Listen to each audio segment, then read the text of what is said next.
Okay, so today we're going to talk about the benefits of brown-in and the importance of brown-in meats that you're using, particularly in braised dishes. So one of the most important things is we need lots of heat to get a really nice brown-in. So in my pan here, I have some canola oil. That's going to allow us to get things nice and hot.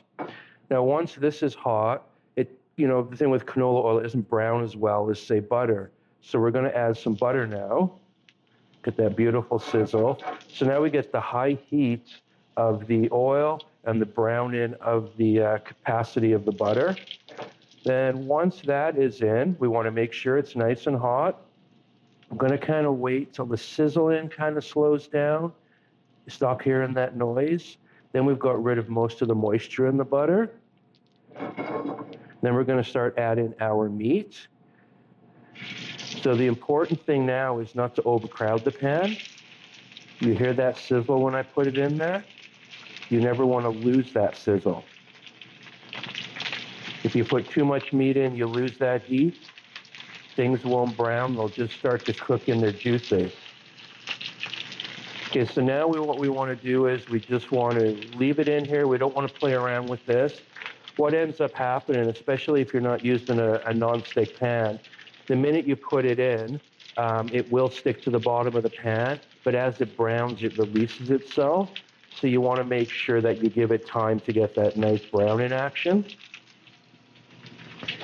Now, if you don't have a stock that you're using, like a beef stock or a veal stock, this browning becomes really important in your braised dishes because it's going to be the one thing that adds that depth of flavor that you really need. It's going to add a beautiful color to it. Okay, so now we're playing the patience game, nice and hot. You can see we never lost the sizzle once here. And look at how that comes off nicely. So now I'm just going to turn this over. Now here's the other important thing. Browning on all sides. See, again, you take the time to do it properly, you're going to get so much flavor in the end product. And that's the great thing about braised dishes. You're not trying to make this now to serve right away. Do it on a day when you have some time. Brown it properly, slow cook it, reduce it down afterwards, the sauce, and then serve it later in the week when you don't have as much time. So again, we turn this over. Never lost any of that sizzling action going on there. I'm keeping the heat about a medium high.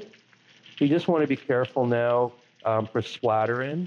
So if you were doing a braised dish where you marinated the beef beforehand, for example, or like coq au vin where you're marinating the chicken, you want to make sure it's really dry because any moisture when it hits that, you're going to get even more splattering as well. You can see we're getting that color on all sides here.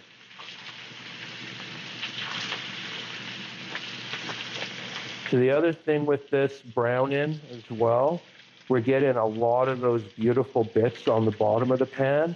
We did a video not too long ago on deglazing.